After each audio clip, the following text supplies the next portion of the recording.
Bueno, les decía que junto con este grupo de responsables de la gestión del Estado van a aparecer estos sacerdotes, los diversos cultos, depende de la sociedad que estudiemos, y esta estructura del pensamiento mágico, dicen los antropólogos, de las religiones, si quieren encontrar alguna palabra similar, que no es exactamente igual, ¿no? Las 5 grandes religiones que actualmente conocemos, el judaísmo, el cristianismo, el budismo, el hinduismo y el islamismo, tienen estructuras mucho más rígidas en cuanto a su funcionamiento.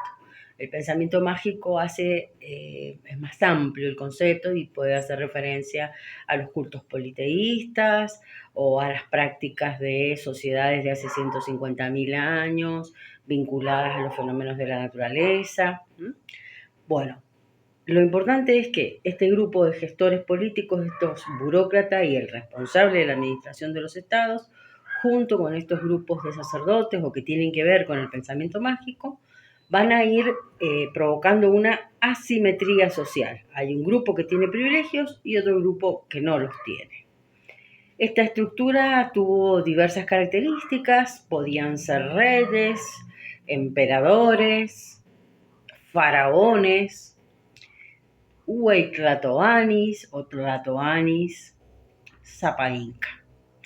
¿Por qué se los nombro específicamente así? Porque son los estudios de caso que nosotros vamos a ir abordando para entender cómo en este mundo antiguo, en esta historia antigua, que va, como vimos anteriormente, en esta etapa de la invención de la escritura hasta la caída del Imperio Romano, en el caso de Occidente,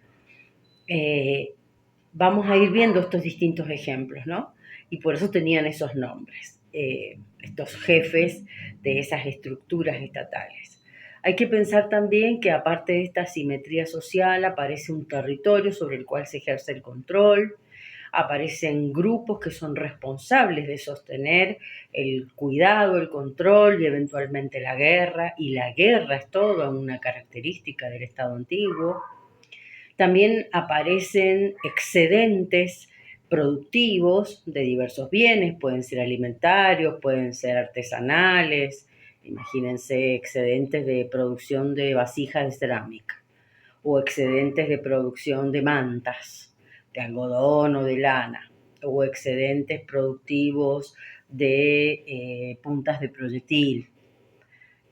Esos excedentes empiezan a circular en una área, una extensión más amplia a partir del comercio, a partir del intercambio, a partir del trueque, y eso pone a las sociedades en contacto unas con otras, y en ese contacto empiezan a producirse modificaciones de una y de otra sociedad, ¿no? Porque el contacto genera estos cambios. Piensen que también otra característica de este estado antiguo tiene que ver con la posesión de la escritura o algún sistema de registro que les permite controlar lo que se tiene, lo que falta, cómo gestionarlo, establecer contratos comerciales o contratos de paz o acuerdos de paz o de guerra, y nosotros empezamos a tener registro escrito de todos estos procesos. Con esta escritura también surge y aparece la literatura, las primeras formas de narraciones históricas, ¿no? Como la narración como un relato. También aparece la poesía, por eso les decía lo de la literatura. La escritura realmente, bueno, va a abrir muchas puertas, pero tiene una finalidad primera y primaria que tiene que ver con el registro del comercio, con el registro de las actividades bélicas, ¿no? De guerra. Este conjunto de características las vamos a encontrar con sus peculiaridades y con sus matices en sociedades como la China, el Japón, la India, Grecia, Roma, los aztecas, los incas. Y nosotros vamos en África, el caso de los egipcios, en la zona de actual Irán e Irak, la antigua Mesopotamia asiática o el cercano oriente, vamos a encontrar culturas como los sumerios y los babilonios.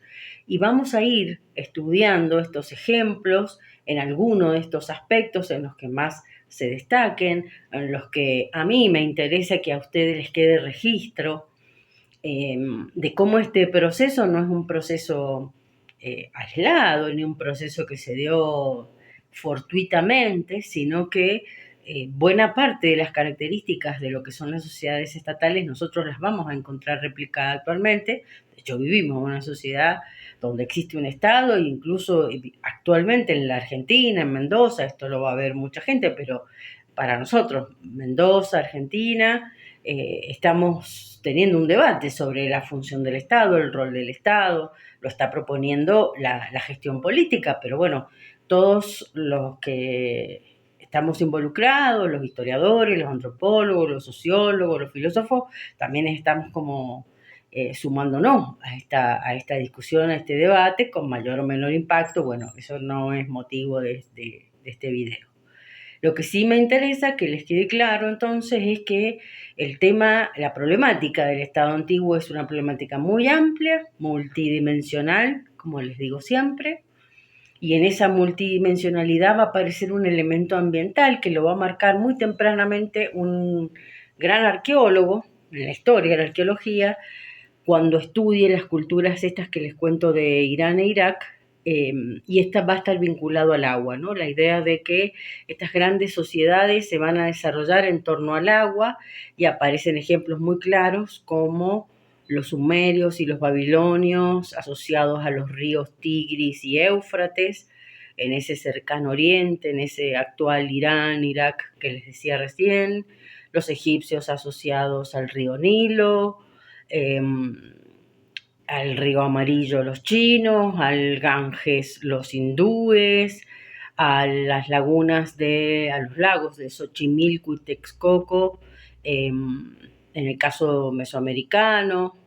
Y en el caso andinoamericano vamos a tener algunas diferencias, pero el río Vilcabamba es un río que fue considerado sagrado por los incas. Entonces el tema del agua es un elemento central. Lo fue hace 5.000 años, estamos hablando, 6.000 años en algunos casos. Sigue siendo un tema desafiante actualmente.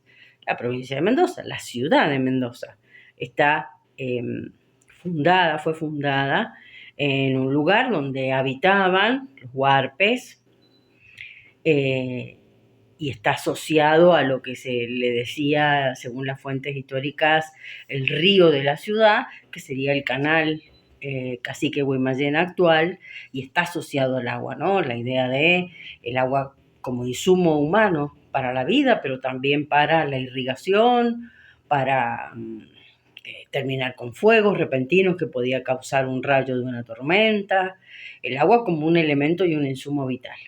Entonces, este componente de las sociedades hidráulicas, como le va a decir este historiador, Gordon Chai, que les decía recién, también es un elemento importante y a tener en cuenta. No es el único elemento ambiental, pero sí es un elemento central. Entonces, resumiendo, es importante tener en cuenta el tiempo y el lugar y las características del origen de estos estados en la antigüedad, y nosotros vamos a ir viendo qué elementos culturales nos legaron, nos quedaron como herencia, nos legaron en el sentido de que nos heredaron y que para nosotros son significativos hoy, una sociedad en el siglo XXI, industrializada, más o menos en la Argentina, y qué importancia tiene en el proceso de constitución de nuestra historia, ¿no? De nuestra narrativa histórica. Así que bueno, acompañado siempre por la bibliografía que corresponde, este video que les preparo siempre y algunas otras herramientas, vamos a ir avanzando sobre este tema.